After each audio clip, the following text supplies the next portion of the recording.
ইংল্যান্ডে থাকতে থাকতে তোমাদের সাথে তো বাসের অভিজ্ঞতাটা অনেকবারই শেয়ার করেছি। আজকে শেয়ার করছি ইংল্যান্ডে ট্রামের অভিজ্ঞতাটা আমাদের কেমন হয়েছে।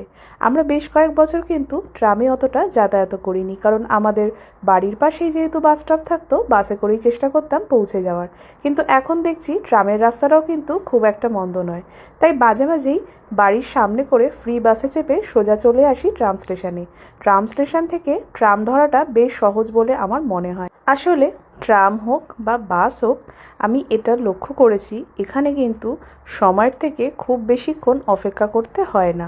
অর্থাৎ যে সময় আমাদের ঠিক দেয়া থাকে বা ধার্য করা থাকে যে এই সময়তেই ট্রাম আসবে, ঠিক সেই সময়তেই এসে পড়ে। তাই আমরা যে কোনো জায়গায় ঠিক সঠিক সময় পৌঁছেও যেতে পারি। তাই আমার কিন্তু এই ট্রামের অভিজ্ঞতাটা এদেশে আসার পরে খুবই ভালো ছিল। তো আজ যাচ্ছিলাম আমরা মেডো হলে। বাড়ি থেকে বেশ কয়েকদিন কোথাও বেরোনো হয় না, বেরোনো হলেও কাছে পিঠেই বেরোনো হয়। আজ চলে গেলাম মেডো হলে। শেফিল্ডে কিন্তু মেডো হল খুব বড় একটা শপিং সেন্টার, বলতে পারো সবথেকে বড় শপিং সেন্টার।